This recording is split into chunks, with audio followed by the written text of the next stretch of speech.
Good day everyone, my name is Ellen Grace Ngyo from BSED Filipino 2.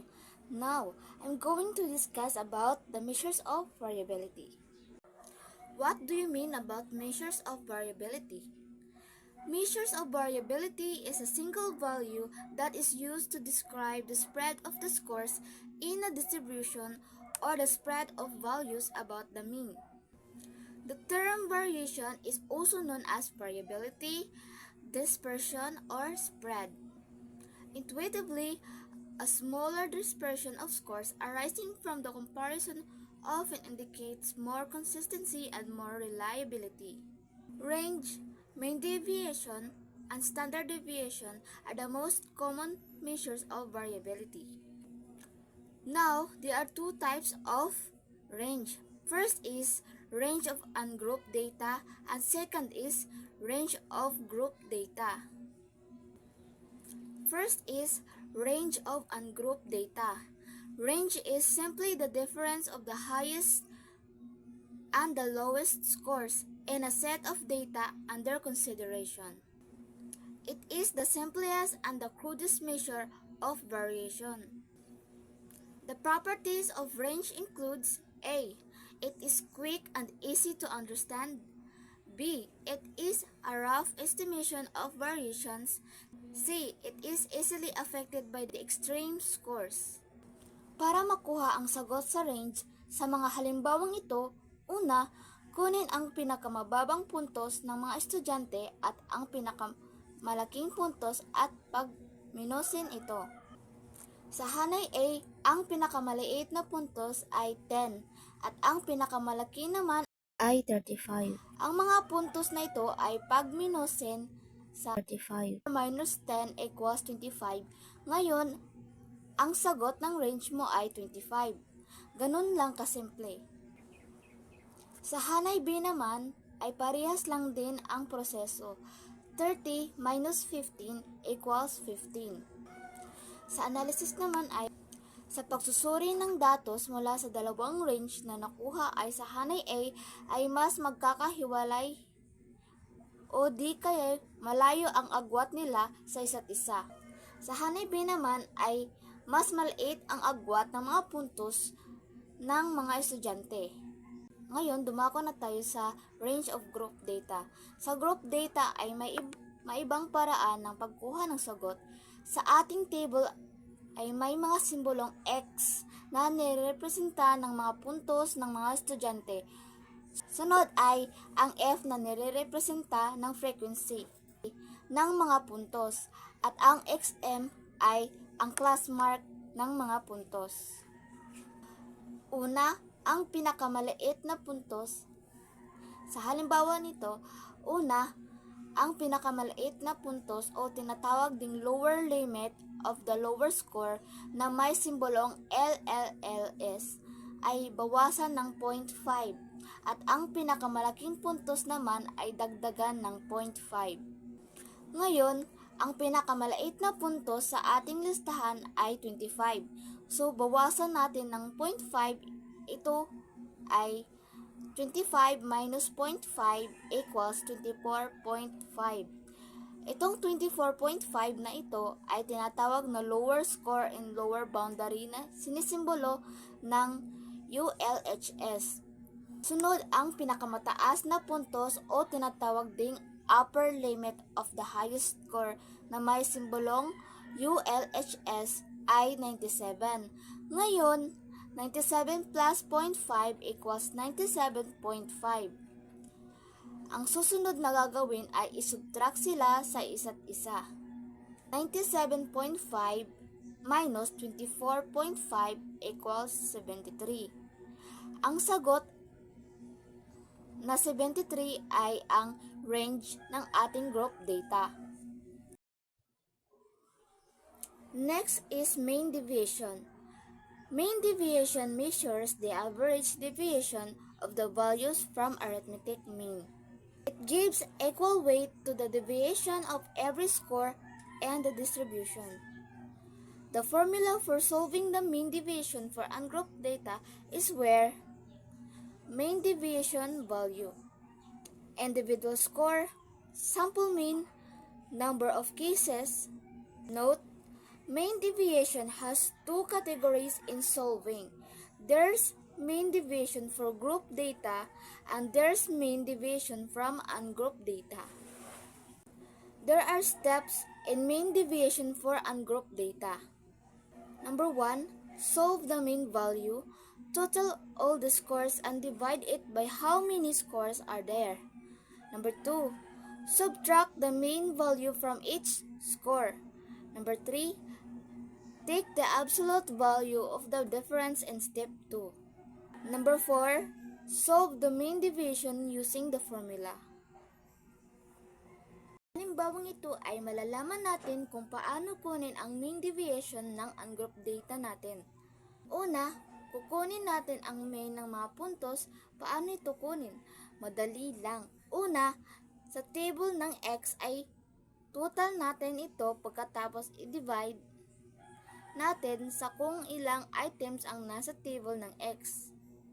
Kagaya nito, ang total ng 35 plus 30 plus 26 and so on sa ating table ay 212 at ang bilang ng item sa table ng X ay 10.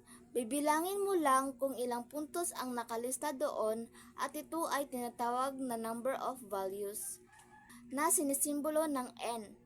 Ngayon, nalaman na natin ang mga sagot ng total scores at value ng N. Pag dinivide natin ito, 212 divide 10 equals 21.2. Ang 21.2 na ito ay ang ating main value. Ang susunod natin kukunin ay ang next na table, ang X na may U o tinatawag na X minus mean. Parang makuha ito, pagmiminusin lang natin ang mga scores at ang ating mean, kagaya nito. Ang unang puntos ay 35, i-minus natin ito sa mean. 35 minus 21.2 equals 13.8. Itong 13.8 na ito ay ang value ng unang column sa ating unang column A nating X minus mean na table. Uulitin mo lang ang proseso hanggang sa makumpleto mo ang mga column. Pag nakumpleto mo na ang table ng XU o X minus mean, ang susunod naman na kukunin ay ang table ng pangatlong table o tinatawag na ding absolute value of X minus mean. Madali lang kunin ito. Tatanggalin lang natin ang mga negative sign sa ating X minus mean na table at nakukuha mo na ang value ng table na ito. Parang i-copy paste lang pero wala ng negative na sign. Pag nakuha mo na ito, i-total lahat ng value sa table na sa pangatlong table. Ang total ng ating halimbawa ay 60.4. Itong 60.4 na ito ay i-divide natin sa ating N na nakuha natin kanina. Kasi ang formula ng ating mean deviation ay total absolute value of X minus mean divided by N.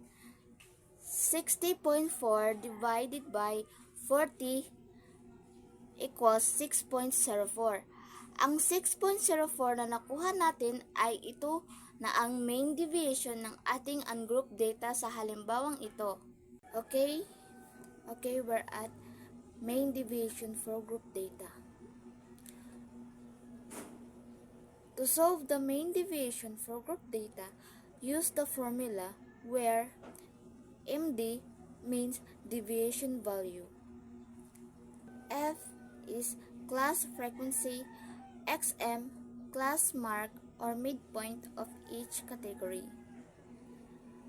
Also, the symbol number looks like U, it means main value, and N is number of cases. There are steps in solving mean deviation for group data. First is solve for the class mark, which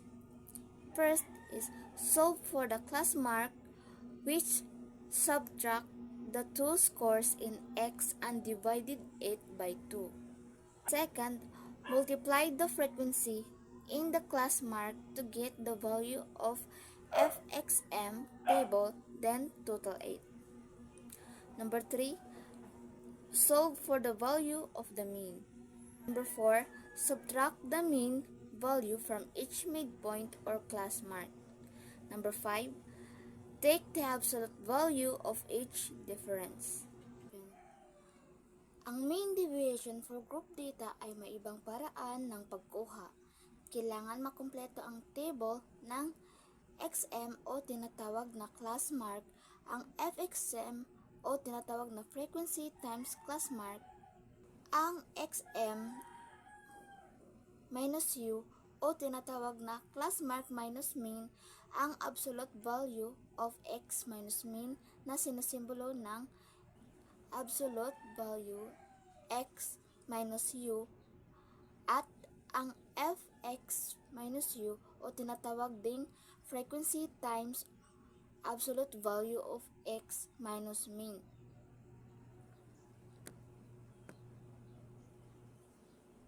Ngayon, para makuha ang unang table ng class mark ay i-add lang natin ang scores natin sa table ng X. Halimbawa, ang unang set ng score ay 10 minus 14, i-add mo itong dalawa at i-divide sa 2. 10 plus 14 equals 24 divided by 10 plus 14 equals 24 divided by 2 equals 12. Ang 12 ay ito ang ating value sa unang column ng table ng class mark. Ulitin lang ang proseso hanggang sa matapos ang buong column ng iyong XM na table o class mark. Sunod na kukunin ay ang table ng FXM. Para makuha ito, ita-times mo lang ang frequency F at ang iyong class mark XM na table kagaya nito. F value ay 5 at ang XM ay 12. 5 times 12 equals 60. Ang 60 ay ang unang value ng iyong unang column sa table ng FXM. Ulitin lang din ang proseso para makuha mo ang buong sagot sa column ng FXM. Sunod ay ang XM minus U or class mark minus mean value na table. Para makuha ito, kailangan mo munang makuha ang mean value. Para makuha ang mean, i-total ang mga values.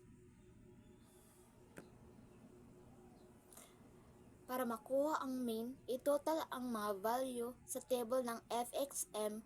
Sa ating halimbawa, ang total ng FXM para makuha ang mean, i-total ang value sa table ng FXM sa ating halimbawa.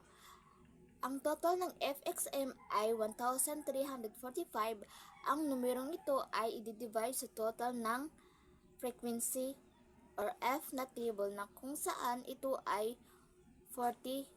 Ngayon, ang 1,345 divided by 40 equals 33.6. Ang 33.6 ay ang ating mean value. Ngayon, ang value ng class mark or XM natin ay 12. Ima-minus natin ito sa ating mean na 33.6. Kagaya nito, 12 minus 33.6 equals negative 21.63. Ang 21.63 na ito ay ang sagot sa unang column.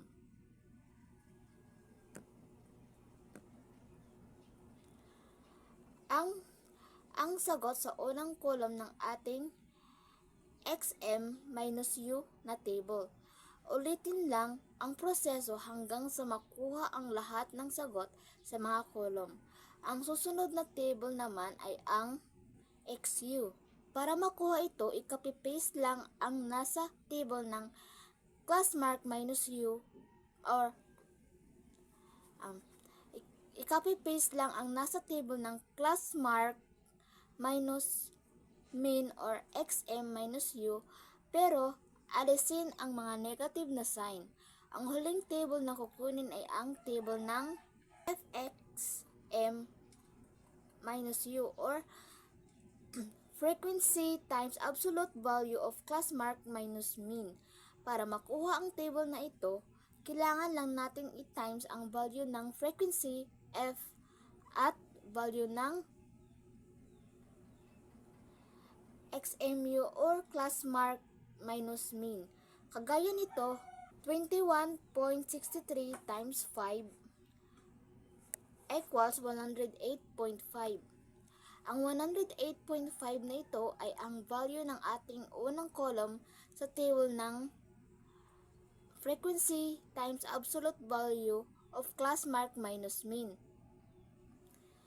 Pag nakuha na ito, ay itutotal ang lahat ng mga numero sa table na ito.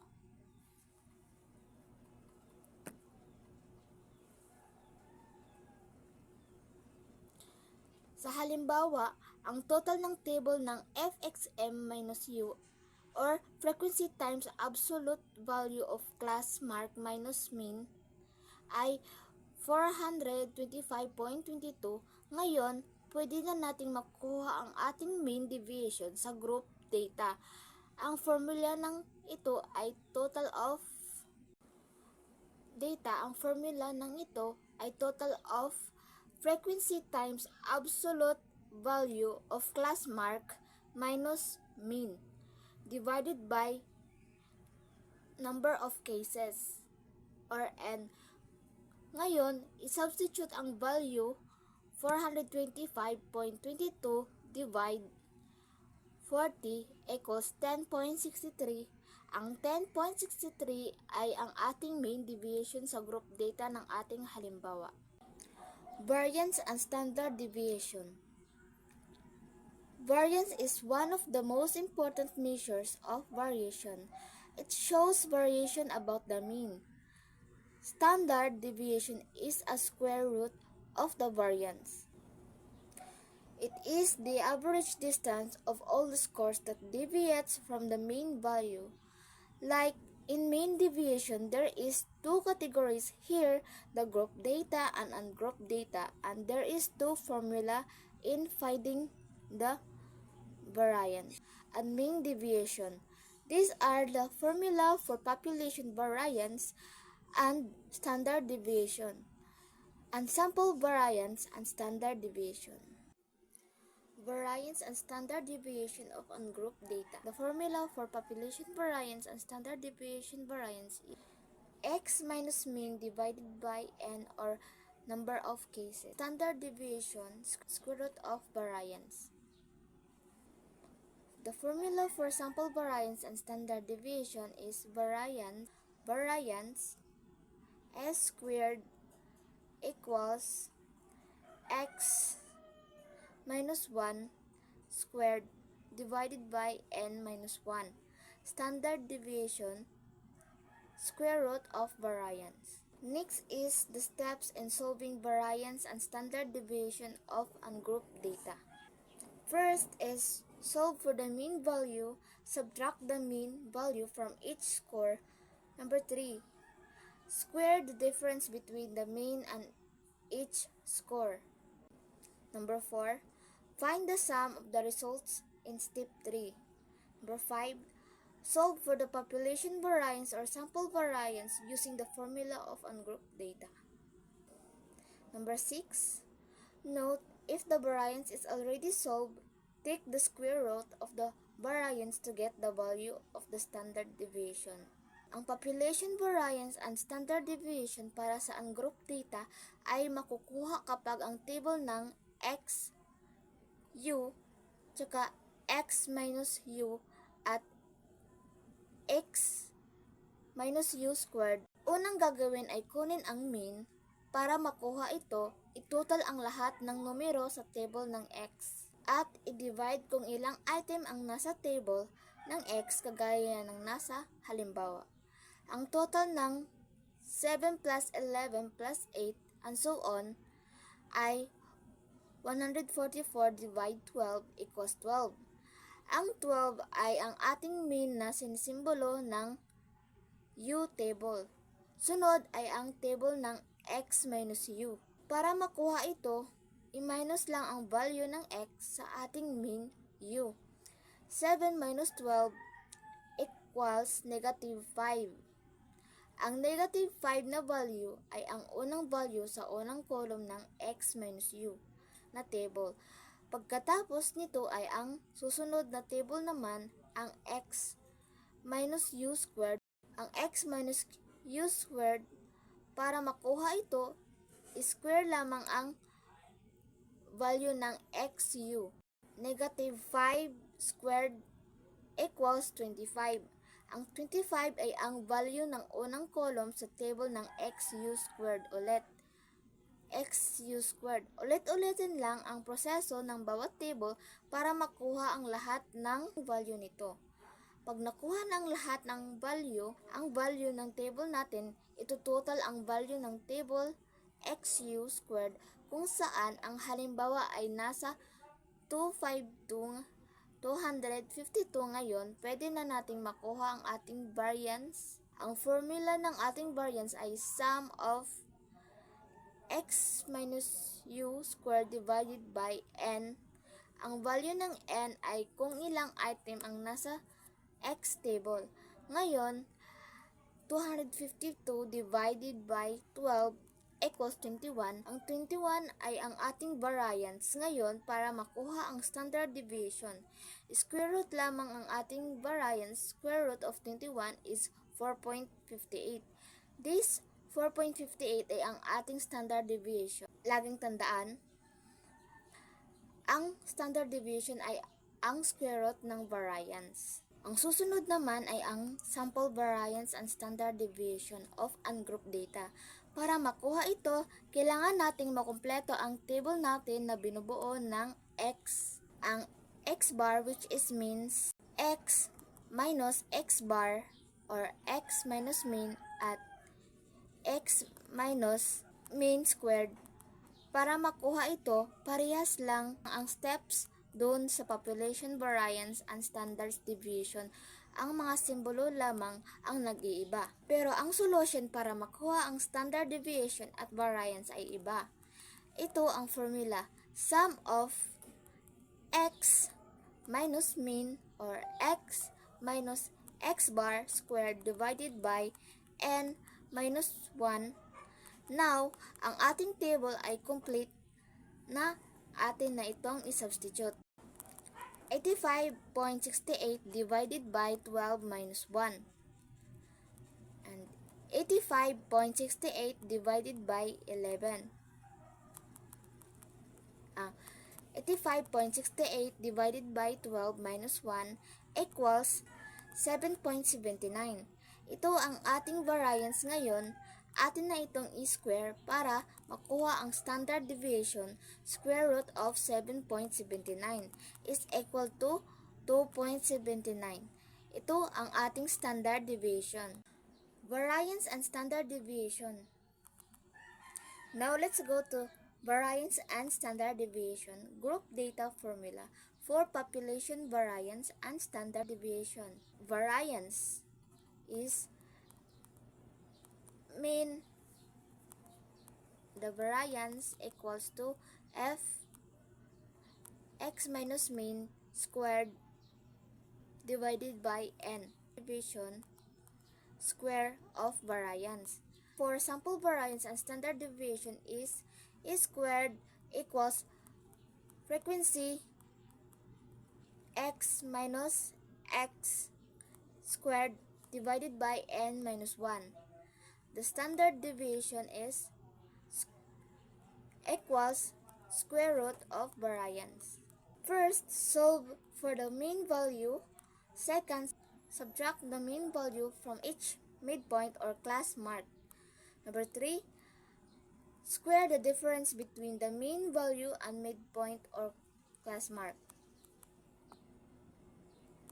Number 4, multiply the square difference and its corresponding class frequency. Number 5, find the sum of step 4. Number 6. Solve the population variance or sample variance using the formula of group data. Number 7. Note, if the variance is already solved, take the square root of the variance to get the value of the standard deviation.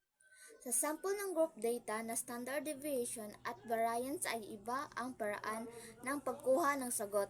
Para makuha ito, kailangan makumpleto ang table natin na binubuo ng scores or X, frequency, F, class mark, ay XM.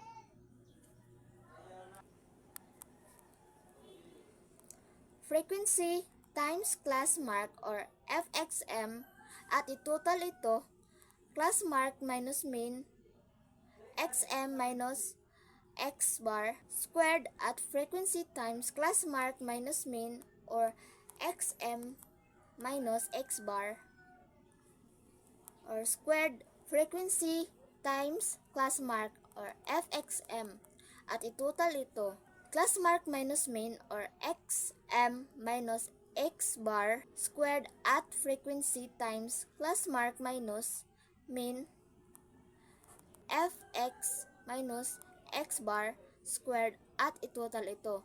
Ngayon, para makuha ang mga ito, una, ang class mark. Ang ating score sa unang table at i-add at divide sa dalawa, kagaya nito, 53 plus 58 equals 111 divided by 2 equals 55.5. Ang 55.5 ay ang unang value ng unang column sa ating class mark na table. Ulitin lang ang prosesong ito upang makuha ang lahat ng kailangan natin sa table ng class mark. Sunod ay ang FXM na table, pag-timesin lang ang frequency at class mark natin. Frequency F at class mark XM natin ay 3 times 55.5 equals 166.5. Ito na ang unang laman ng unang column natin sa table ng FXM table. Ulitin lang din ang proseso para makuha ang mga value na kailangan natin sa table ng FXM. Sunod ay ang table ng XM minus X bar or X bar squared or squared at frequency times class mark minus mean. Para makuha ito, kailangan natin makuha muna ang mean. Sunod ay ang XM minus X bar squared. Para makuha ito, kailangan natin makuha muna ang mean. Para makuha ang mean, itotal lamang ang laman ng FXM sa table sa ating halimbawa ng total nito ay 1,212. Itotal lamang ang laman ng FXM na table sa ating halimbawa ng total nito ay 1,212. At ang total rin ng ating F table ay 40. Pag dividing lang ang dalawang numerong ito, 1,212 divided by 40 equals 30.3. Ito na ang ating mean. Ngayon, i-minus lang ang ating class mark sa ating mean. 100.5 minus 30.3 equals 25.2. Ang 25.2 na ito ay ang ating square para makuha ang laman ng XM minus X bar or squared at frequency times class mark minus mean. Para makuha ang laman ng XM minus X bar squared na table, 25.2 squared is equal to 6.35.04. Ito na ang laman ng ating column para sa table na ito. Sunod ay ang frequency times class mark minus mean squared. I-square para makuha ang laman ng XM minus X bar or squared at frequency times class mark minus mean na table. 25.2 squared is equal to 635.04. Ito na ang laman ng ating column para sa table na ito. Sunod ay ang frequency times class mark minus mean squared na table. Para makuha ito, i-times lang ang laman ng F na table sa ating XM or squared at frequency times class mark minus mean na table. Para makuha ito, i-times lang ang laman ng F na table sa ating X 635.04. Ito na ang laman ng ating column para sa table na ito. Sunod ay ang frequency times class mark minus mean squared na table. Para makuha ito, i-times lang ang laman ng F na table sa ating squared at frequency times class mark minus mean na table. 3 times 635.04 equals 1905.12. Ito na ang laman ng ating unang column para sa table ng frequency. 3 times 635.04 equals 1905.12. Ito na ang laman ng ating unang column para sa table na frequency times class mark minus mean squared, at itotal ang lahat ng laman ng table na ito para matapos nating i-compute. Ngayon, complete na ang ating detalye, pwede na natin makuha ang ating variance at standard deviation. Formula ng variance ay S equals sum of frequency times class mark minus mean square divided by n minus 1. Substitute natin ang S equals 6,278.4 divided by 40 minus 1. So, substitute natin ang S equals 6,278.4 divided by 40 minus 1. Then, S equals to 6,278.4 divided by 39. S equals to 160.98 na. Standard deviation ay square root ng 160.98 is equal to 12.69. Ito na ang ating standard deviation. Para sa population variance, ang standard deviation parehas lang ang pagkuha ng table, pero sa pag-compute ng variance ay may pagkakaiba at ang kanilang mga simbolo. So, the interpretation of standard deviation is number 1. If the value of standard deviation is large on the average, the scores in the distribution will be far from the mean. Therefore, the scores are spread out around the mean value. The distribution is also known as heterogeneous. Number 2. If the value of standard deviation is small on the average, the scores in the distribution will be close to the mean. Hence, the scores are less dispersed, or the scores in the distributions are homogeneous.